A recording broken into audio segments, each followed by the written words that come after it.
بہت ہی دور ایک جنگل میں ایک بہت بیوقوف اور سستی کا مارا راجا رہتا تھا۔ دنیا میں شاید ہی کوئی جانتا تھا کہ اس کی سلطنت کہاں واقع ہے۔ وہ سارا دن اپنے تخت پر لیٹا رہتا اور اس کے ملازم مور کے پروں سے بنے پنکھوں سے اسے ہوا کرتے رہتے۔ ایک دن اس نے فیصلہ کیا کہ اسے بھی شادی کر لینی چاہیے۔ اس نے اپنے وزیروں اور مشیروں کو دنیا کے ہر کونے میں بھیجا۔ اس کے وزیر اور مشیر بھی اسی کی طرح کے عقل مند تھے۔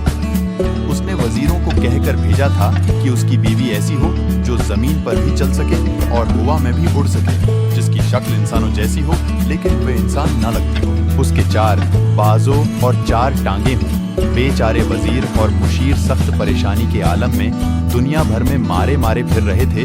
تبھی انہیں راستے میں ایک بہت عقل مند بوڑھا ملا جسے انہوں نے اپنی مشکل بتائی۔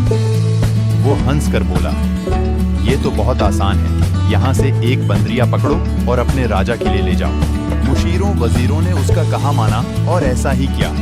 راجا نے بندریا کو دیکھا تو غصے سے کہنے لگا، تم پاگل ہو، یہ تو بندریا ہے۔ تو وزیروں نے راجا کو جواب دیا، راجا کا راج سلامت رہے، حضور نے جو شرطیں بتائی تھیں اس پر یہی پوری اترتی ہے۔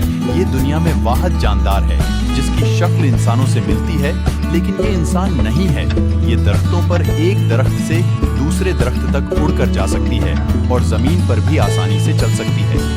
یہ ٹانگوں سے بازوؤں کا کام لیتی ہے اور بازوؤں سے ٹانگوں کا اوس لیے اس کی 4 ٹانگیں بھی ہیں اور 4 بازو بھی۔ واقعی راجا کی ساری شرطوں پر ایک بندریا ہی اترتی تھی، لہذا راجا لاجواب ہو کر بے وقوفوں کی طرح انہیں دیکھنے لگا۔